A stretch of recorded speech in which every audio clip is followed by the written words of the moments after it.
नमस्कार दोस्तों, स्वागत है पंचशील एजुकेशन के लर्निंग प्लेटफॉर्म में। हमने क्या है हिमाचल प्रदेश का भौगोलिक स्थिति कर लिए कि कौन मंदिर, कहाँ नदियाँ, झीलें, नाले, झरने, चश्मे या फिर कहाँ कहाँ नदियाँ, पर्वत है। आज जो हमारा नया विषय रहेगा वो रहेगा हिमाचल प्रदेश का प्रशासनिक इतिहास कि हिमाचल प्रदेश आरंभ में कितने जिले थे, 1948 में कितने थे, 1971 में कितने हुए और धीरे धीरे हिमाचल प्रदेश का विकास कैसे होता गया। तो आज जो हमारा विषय रहेगा वो रहेगा हिमाचल प्रदेश का इतिहास। अब बात आती है कि हिमाचल प्रदेश का नामकरण हुआ किसने किया, पहले इसमें कितने ज़िले थे, कौन कौन से अध्यक्ष रहे हैं, इसमें पहले मुख्य आयुक्त कौन से, सचिव कौन थे, इससे संबंधित हमारी क्लास रहने वाली है। और बहुत सारे क्वेश्चन यहाँ से बनते हैं कि हिमाचल प्रदेश का पहला आयुक्त कौन था, पहले सचिव कौन था, पहले मुख्यमंत्री कौन थे, कौन कौन से संस्थाएँ बनी पहले, हिमाचल का नामकरण किसने किया या हिमाचल की मांग किसने की। यहाँ से बहुत सारे क्वेश्चन आपको क्लास 3 की पोस्ट में देखने को मिलेंगे। तो सबसे पहले देखते हैं कि हिमाचल प्रदेश का नामकरण होता है उसके कुछ साल पहले की घटना होती है 1939 की। 1939 की यहाँ से बहुत ही बार बहुत फेमस क्वेश्चन ऐसे आता है कि हिमाचल प्रदेश में 1939 की प्रसिद्ध घटना कौन थी। कि हिमाचल प्रदेश में सबसे प्रसिद्ध घटना थी धामी गोलीकांड। जैसे कि जलियांवाला हत्याकांड हुआ था, बिल्कुल वैसी घटना हिमाचल प्रदेश के यहाँ के देसी राजा द्वारा की गई थी। जो जलियांवाला हत्याकांड था वो तो विदेशियों ने किया था, अंग्रेजों ने किया था, हमारे लोगों के बीच गोली चला दी थी। लेकिन वैसी ही घटना भारत में भी हुई है, वो कि हमारे हिमाचल प्रदेश में। पर लेकिन यहाँ को अंग्रेज नहीं थे गोली चलाने वाले, यहाँ थे हमारे खुद के शासक। अब कौन थे वो और क्या इनकी कहानी है उसको हम देखेंगे। बात आती है 1939 में। ये जगह आती है यहाँ पर धामी। जो धामी नामक स्थान है वो है हमारा शिमला में। कहाँ है? शिमला में। जो धामी है वो है शिमला में। बहुत सारा प्रसिद्ध क्वेश्चन यही आता है कि धामी हत्याकांड कब हुआ था। तो धामी स्थान है शिमला में। यह अंकित धामी का एक शासक था। धामी के जो शासक थे वो थे राणा दिलीप सिंह। ये जो राणा दिलीप सिंह थे, ये जिसमें गोली कांड हुआ, इन्हीं दिलीप सिंह ने किए थे, गोली चलाने के ऑर्डर दिए थे। तो इसे इंपॉर्टेंट होता है राणा दिलीप सिंह। ये जो राणा दिलीप सिंह थे कहाँ के शासक थे? ये थे धामी के। अब इस वक्त ये गोली कांड की हुआ, इसके पीछे कुछ हिस्ट्री रहती है। हिस्ट्री क्या थी? ये जो राणा रणजीत सिंह थे इन्होंने क्या किए थी, दिलीप सिंह थे, यहाँ की 3 प्रथाएँ यहाँ पर चली हुई थी जिनसे कि आम जनता क्या थी, परेशान हो गई थी। तो कौन कौन थी? पहले थे यहाँ पर बेगार प्रथा। बेगार प्रथा। बेगार प्रथा क्या होती है कि बेगार प्रथा लोग क्या करते थे, लोगों से बलपूर्वक काम करवाते थे, पूरा दिन खेतों में या कहीं भी काम करवाते थे और बदले में उनको वेतन नहीं दिया जाता था या पैसे नहीं दिए जाता था, और उसको कहते थे बेगार प्रथा। आजकल बोलते वैसे हैं कि क्या बेगार काम कर रहे हो। तो बेगार होता है एक प्रथा थी हिमाचल प्रदेश की जिसमें लोगों से काम करवाया जाता था बलपूर्वक और उसके बदले उनको वेतन नहीं दिया जाता था। एक तो होगी इसका विरोध कर रहे थे आम जनता कि ये प्रथा होनी चाहिए, समाप्त होनी चाहिए, कि यह मिलना चाहिए, वेतन मिलना चाहिए। और थे यहाँ पर करों में वृद्धि। करों में वृद्धि। किस वक्त जो दिलीप सिंह राणा थे उन्होंने क्या जनता के ऊपर टैक्स बढ़ा दिए थे। कोई सामान होने से कोई 20-30 रुपये की चीज़ होनी, उसमें 5-10 रुपये क्या करना था, टैक्स बढ़ा देते थे। जैसे हमारा जो पेन आता है 10 रुपये के सालों में एक्सरेट है, कई पेन है उनमें से 50 पैसे 70 पैसे क्या होता है टैक्स होता है, इतना सही टैक्स लेता है। लेकिन जो दिलीप सिंह थे उन्होंने टैक्स क्या करते था, आधे से ज़्यादा बढ़ा दिए थे। इसे आम जनता इनसे क्या हुई थी, खिलाफ हो गई थी। और इस वक्त धामी में एक प्रजामंडल था, यानी कि एक पार्टी बनी हुई थी यहाँ पर, नई पार्टी, जैसे बीजेपी कांग्रेस होती है, आम जनता पार्टी होती है, वैसी पार्टी थी यहाँ पर। उस पार्टी का नाम था प्रजामंडल धामी। इस नाम से क्या बने थे यहाँ पर एक पार्टी बनी हुई थी। और इस पार्टी के प्रमुख नेता थे हमारे भागमल सोठा। भागमल सोठा जिस पार्टी के क्या थे, अध्यक्ष बने हुए थे। तो इनकी मांग थी भागमल सोठा जी की कि ये जो पार्टी है इसको मिलना चाहिए, मान्यता मिलनी चाहिए, सरकारी मान्यता। कि जो पार्टी है ये पार्टी कैसे होनी चाहिए, सरकारी पार्टी होनी चाहिए, यानी कि इसको क्या मिलना चाहिए, सरकारी मान्यता। इसको क्या मिलना चाहिए, सरकारी मान्यता मिलनी चाहिए। ये मांग थी किनकी, इस प्रजामंडल की। एक तो बेगार प्रथा समाप्त होनी चाहिए, जो करों में जो टैक्स बढ़ गए उनको क्या होना चाहिए, कम किया जाना चाहिए। और था यहाँ पर कि जो प्रजामंडल पार्टी है इसको क्या मिलनी चाहिए, सरकारी मान्यता का प्रावधान होना चाहिए। तो अपने कुछ मांगों को लेकर ये प्रतिनिधिमंडल जाता है राजा के पास।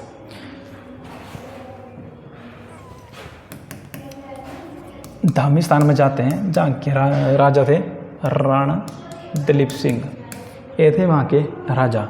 और प्रतिनिधिमंडल जाता है किसको, किसके नेतृत्व में जाते हैं वो जाते हैं भागमल सोहटा। भागमल सोहटा के नेतृत्व में जाते हैं।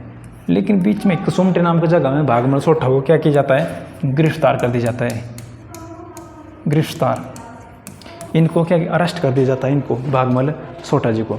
जो अरेस्ट किया जाता है तो इसका विरोध करती है आम जनता, और विरोध जो इनका विरोध करती है तो भागमल सोहटा के विरोध का जो लोगों के ऊपर जो गुस्सा होता है वो राजा के पास जाते हैं। जैसे राजा के दरबार में जाती है पूरी जनता, विरोध किसके कर रहे थे, वो इनकी गिरफ्तारी हो गई थी भागमल सोहटा जी की, और गिरफ्तार करके इनको रख दिया गया था अम्बाड़ा की जेल में। और यहाँ से क्वेश्चन बनता है, ये क्वेश्चन बना है यहाँ से अम्बाड़ा से, कि भागमल सोहटा जी को गिरफ्तार करके कहाँ पे रखा है, वो था अम्बाड़ा नामक जेल में रख दिया गया था इनको। फिर क्या होता है, जो धामी में शासक होता है दिलीप सिंह राणा, आम जनता क्या आ जाती है यहाँ, ये मान लो ये महल है राजा का, आम जनता महल के बाहर इकट्ठा होना शुरू हो जाती है। और जो दिलीप सिंह राणा होते हैं वो देते हैं ऑर्डर गोली चलाने का, और इस गोली कांड में 2 लोग मारे जाते हैं। इम्पोर्टेंट क्वेश्चन होता है यहाँ से कि धामी गोली कांड में कितने लोगों की मृत्यु हो गई थी, तो मृत्यु हो गई थी 2 लोगों की। कौन कौन से 2 लोग, एक आ जाएगा उषा दत्त, और दूसरा आता है नाम इनका उषा दत्त, और दूसरा दुर्गा दास। इन 2 लोगों की मृत्यु हो जाती है इस गोली कांड में। देखो जो जलियांवाला हत्याकांड की तरह घटना हो गई थी, ये 1939 की घटना है, 1939 की घटना है। इससे 20 साल पहले 1919 में क्या होता, जलियांवाला हत्याकांड। लेकिन इस वक्त विदेशी थे गोली चलाने वाले, लेकिन यहाँ पर क्या थे, हमारे अपने क्या थे, लोग थे, हमारे अपने लोगों के ऊपर गोली चलाने का ऑर्डर दिया गया था हमारा, इस क्या नाम है इसका, राणा दिलीप सिंह द्वारा। और इस गोली कांड में कितने लोग मारे गए, 2 लोग मारे गए, एक था उषा दत्त और दुर्गा दास। तो इसके जो हीरो रहते थे वो हीरो थे हमारे भागमल जी सोहटा, ये दिख रहे हैं आपको, ये है भागमल सोहटा। और जो गोली कांड हुआ था इनको क्या थे, ऑर्डर गोली चलाने का ऑर्डर दिया गया था। ऑर्डर किसने दिया था, दिलीप सिंह द्वारा दिया गया था ऑर्डर इनका। इंपॉर्टेंट हो जाता है गोली कांड। हुआ कब था, ये हुआ था हमारा 16 जुलाई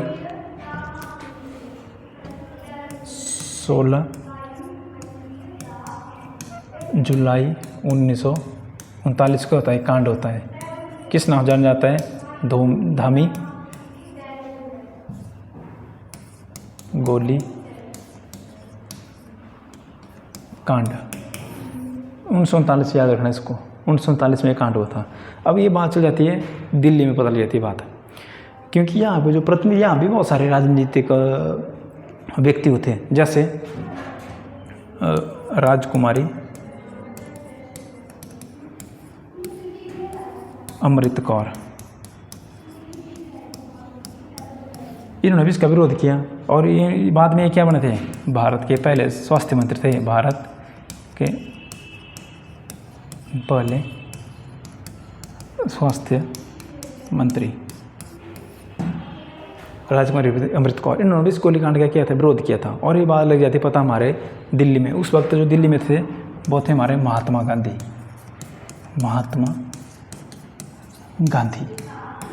ये बात लगी थी महात्मा गांधी को पता, तो गांधी सोचने को मजबूर हो जाते हैं कि हम देश को तो आज़ाद करवा दिया, आज़ाद करवाने की हम अपना प्रयास कर रहे हैं, लेकिन हमारे लोग ये इतना घिनौनी हरकत कर रहे हैं यहाँ पर। और राणा दिलीप सिंह को क्या थी, बुरी तरह क्या थी, दिल्ली में बुलाया गया था और वहाँ उनके ऊपर केस भी चला था यहाँ पर, दिलीप सिंह राणा। तो राजकुमारी अमृत कौर इन्होंने क्या किया था, इस गोलीकांड का विरोध कर दिया था। अब बात आती है यहाँ से कि हिमाचल प्रदेश का जो क्या आता है, सबसे पहले हिमाचल प्रदेश की मांग कब की गई थी, हिमाचल प्रदेश की मांग या पहाड़ी राज्य की मांग सबसे पहले कब की गई थी, ये की गई थी 1946 में, अलग राज्य की मांग। वो की किसके द्वारा थे, ये थे ठाकुर हजारा सिंह।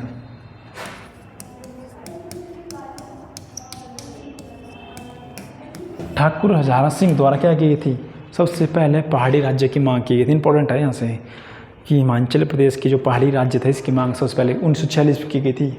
अब बनेगा तो 48 में, लेकिन उससे 2 साल पहले क्या गई थी, मांग की गई थी ठाकुर हजारा सिंह द्वारा। और क्वेश्चन क्या आता है कि हिमाचल का नामकरण किसने किया था, हिमाचल का नामकरण दिवाकर दत्त शर्मा द्वारा। इन्होंने क्या कर दिया, दिवाकर शर्मा इन्होंने दिया था हिमाचल का नाम कि जो राज्य बनेगा अलग उसका नाम क्या होना चाहिए, हिमाचल प्रदेश होना चाहिए नाम इसका। तो यहाँ से दो क्वेश्चन इंपॉर्टेंट हो जाते हैं कि राज्य की मांग किसने की थी और किसने हिमाचल प्रदेश राज्य का नामकरण किया था। वो किया था दिवाकर दत्त शर्मा ने किया था। और क्वेश्चन क्या था यहाँ से कि पहले इसका नाम हिमाचल प्रदेश ना होकर हिमाचल प्रांत होना था इसका नाम, जो आज हमारा हिमाचल प्रदेश बना हुआ है। सबसे पहले इसका नाम क्या नामकरण किया गया था, हिमाचल प्रांत नाम होना था इसका, हिमाचल प्रांत। और ये नामकरण किसने किया था, ये किया था हिमाचल भारत के प्रथम मुख्यमंत्री हिमाचल के वाई.एस. परमार द्वारा। कि वाई.एस. परमार ने हिमाचल प्रदेश का नाम क्या रखा था, हिमाचल प्रांत, लेकिन बाद में इसका नाम क्या सिलेक्ट हुआ, हिमाचल प्रदेश। इसलिए इंपॉर्टेंट हो जाता है भी कि पहले हिमाचल प्रदेश का नाम क्या निर्धारित किया गया था, वो था हमारा हिमाचल प्रांत। और जिसका नामकरण किसने किया था, इसका नामकरण किया था वाई.एस. परमार द्वारा किया गया था। इसका यशवंत सिंह परमार, जो कहाँ के थे, सिरमौर के थे और हिमाचल प्रदेश के पहले क्या थे, मुख्यमंत्री भी बने थे। अब बात आती है कुछ साल बाद आ जाती है 1948 की। अब 1948 में क्या होता है हिमाचल प्रदेश में, यहाँ पर क्या होते हैं 26 रियासतें और 4 पंजाब के प्रांत होते हैं। कौन कौन से, 26 रियासतें और 4 पंजाब के क्या होते हैं, प्रांत। इनको मिलाकर बना जाता है हिमाचल प्रदेश। क्वेश्चन यहाँ से आता है कि हिमाचल प्रदेश का गठन हुआ था उस वक्त हिमाचल में कितनी रियासतों को मिला दिया गया था। टोटल हो गए 30, लेकिन 26 कहाँ थी, ये हिमाचल की अपनी रियासतें थी और 4 कहाँ की थी, पंजाब की रियासतें। इनको मिलाकर हिमाचल प्रदेश का क्या किया जाता है, नाम रखा जाता है और अलग राज्य बनाया जाता है। और अलग राज्य बन जाता है और किस नंबर का, 18वें नंबर का, 18वें स्थान में। यानी कि 1948 में हिमाचल कितने राज्य बन गए थे, भारत के 18, और 18वां कौन बना था, हिमाचल प्रदेश। और इसका गठन कब होता है, इसका गठन होता है 15 अप्रैल 1948 को। इसमें क्या था, हिमाचल प्रदेश तो अस्तित्व में आ जाता है। यानी कि पहले हिमाचल प्रदेश नहीं था, लेकिन 15 अप्रैल 1948 को हिमाचल प्रदेश क्या था, अस्तित्व में आ जाता है। और यहाँ से क्वेश्चन बनता है कि हिमाचल प्रदेश कब बना था, या हिमाचल प्रदेश को पूर्ण राज्य का दर्जा कब बना था। वो चल जाएगा 25 जनवरी 1971। लगना पूछा जाएगा कि हिमाचल प्रदेश अस्तित्व में कब आया था, वो आ जाएगा 15 अप्रैल 1948। इसलिए यहाँ से इंपॉर्टेंट हो जाता है क्वेश्चन। और बहुत सारे क्वेश्चन यहाँ से घुमाकर पूछे जाते हैं। 15 अप्रैल 1948 को हिमाचल में आ जाता है। तो सार में कितने जिले बनेंगे, इसके 4 जिले। तो 4 जिले कैसे बने, 26 क्या थी, रियासतें थी और 4 पंजाब के प्रांत को मिलाकर बनाए जाते हैं 4 जिले। कौन कौन से रहते हैं, एक आ जाता है चंबा, एक आ जाता है मंडी, एक आ जाता है सिरमौर और एक आ जाता है हमारा महासू। इन 4 जिलों को मिलाकर बनाया जाता है हिमाचल प्रदेश, बना दिया जाता है। लेकिन याद रखना इसको 15 अप्रैल 1947 को हिमाचल प्रदेश का क्या हो जाता है, अस्तित्व में आ जाता है। और 15 अप्रैल को ही मनाया जाता है हिमाचल दिवस, हिमाचल दिवस। इसलिए याद रखना हिमाचल दिवस कब मनाया जाता है, 15 अप्रैल को। क्यों मनाया जाता है, क्योंकि इसी दिन को हिमाचल प्रदेश का गठन किया गया था। लेकिन 1948 की बात है, जिले कितने थे, 4 जिले थे। और क्या आता है, बनाया जाता है तो उसको किसके अधीन रखा जाता है, केंद्र सरकार के अधीन रखा जाता है। इसको किसके अधीन, केंद्र शासित प्रदेश होता है, केंद्र शासित प्रदेश होता है। साल याद रखना 1948 की बात अभी है। अब बना दिया जाता है तो सबसे पहले इसमें जो केंद्र प्रदेश तो बना दिया गया, तो यहाँ पर कंट्रोल कौन करेगा इसको, तो कंट्रोल कौन करेगा, इसके लिए मुख्य आयुक्त बनाया जाता है। कौन बनाया जाता है, मुख्य आयुक्त। क्वेश्चन में आता है यहाँ से हिमाचल प्रदेश का पहला मुख्य आयुक्त कौन थे, तो ये थे KC. Mehta. KC. Mehta important है कि मेहता नाम के 2-3 नाम आएंगे हिमाचल प्रदेश के इतिहास में। ये जो के.सी. मेहता है हिमाचल प्रदेश के क्या बने थे, पहले मुख्य आयुक्त। ये हमारे के.सी. मेहता, ये दिख रहे हैं आपको, ये है के.सी. मेहता। क्या थे, हिमाचल प्रदेश के पहले मुख्य आयुक्त। मतलब हिमाचल प्रदेश का गठन हो गया, केंद्र शासित प्रदेश तो हिमाचल प्रदेश आ गया, तो हिमाचल प्रदेश का जितना जो काम होगा जितना हिमाचल प्रदेश का, वो कौन देखेगा, एक देखेंगे के.सी. मेहता। और ये थे हिमाचल प्रदेश के पहले मुख्यमंत्री वाई.एस. परमार जी। और क्वेश्चन आता है यहाँ से, ये तो पहले मुख्य आयुक्त हो गए, तो दूसरे कौन थे? ये थे ई मून। ये हिमाचल प्रदेश के क्या थे? दूसरे मुख्य आयुक्त 1950 में बने थे। 3 मुख्य आयुक्त हुए हिमाचल प्रदेश में, और एक थे भगवान सहाय। भगवान सहाय क्या बने थे? 1951 बने थे मुख्य आयुक्त। 3 ही बने हैं हमारे, 1948 में, 50 में और 51 में। उसके बाद क्या थे? हिमाचल प्रदेश में क्या थे? विधानसभा चुनाव हो जाते हैं। तो 3 बने हिमाचल प्रदेश के मुख्य आयुक्त। इसके बाद बात आते हैं 1952 की। यहाँ पर क्या होता है? हिमाचल प्रदेश की विधानसभा चुनाव हो जाते हैं। अब चुनाव होते तो उस समय हिमाचल प्रदेश की सीटें कम होनी थी। वर्तमान समय में कितने? 68 है। तो उस वक्त कितनी होगी? कम होनी थी। अब देखते हैं कितनी थी वो विधानसभा। जिसमें भारत में हिमाचल में विधानसभा के चुनाव हो रहे थे, उसमें भारत में भी चुनाव हो रहे थे, आम चुनाव। क्वेश्चन आता है यहाँ से कि भारत के प्रथम आम चुनाव कब हुए थे? आम चुनाव ये भी भारत में कब हुए थे? 1951 से लेकर 52 के बीच में। क्वेश्चन आता है यहाँ से कि भारत का प्रथम मतदाता किसे कहते हैं, कि भारत में पहले वोट किसने दिए थे? बहुत सारे क्वेश्चन आते हैं यहाँ से, वो भी हमारे हिमाचल प्रदेश से ही थे। कि भारत के प्रथम मतदाता कौन थे? वो भी हमारे हिमाचल प्रदेश के डिस्ट्रिक्ट सिरमौर से संबंधित थे। नाम इनका श्याम शरण नेगी, जो क्या है? भारत के प्रथम मतदाता। ये जो है, ये है हमारे श्याम शरण नेगी, जिनकी 2023 में 5 दिसंबर या 6 दिसंबर 2023 में उनकी क्या हुई थी? मृत्यु हो गई थी। तो इतनी प्रसिद्ध शख्सियत है हमारे हिमाचल प्रदेश में, जिनका नाम क्या है? भारत में भी है। नाम इनका श्याम शरण नेगी। इन्होंने क्या कहते हैं? प्रथम आम चुनाव भारत में चुनाव हुए थे, जो कि फरवरी 1952 में होने थे।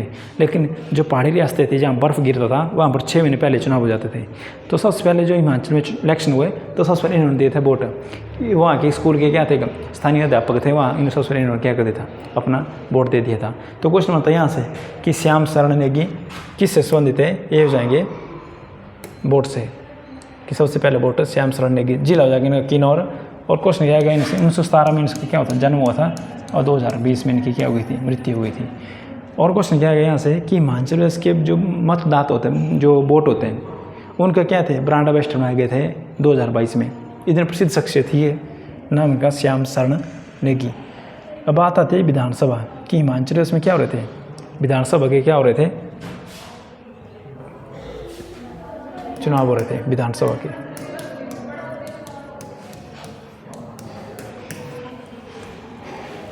भारत विधानसभा के चुनाव हो रहे थे, जो थे 1952 में। इसके बाद क्या होता है, इसको हम अगली क्लास में देखेंगे कि इसके बाद इलेक्शन कितने होते हैं, सीटें कितनी होती हैं। तो जितना पढ़ाया आप इसका आशा करते हैं अच्छी लगी होगी। तो बहुत इंपॉर्टेंट क्लास है, इसलिए आप इस वीडियो को 1-2 बार देखिए, और यहाँ से बहुत सारे क्वेश्चन आपके बनेंगे। मिलते हैं अगली क्लास में, तब तक के लिए जय हिंद।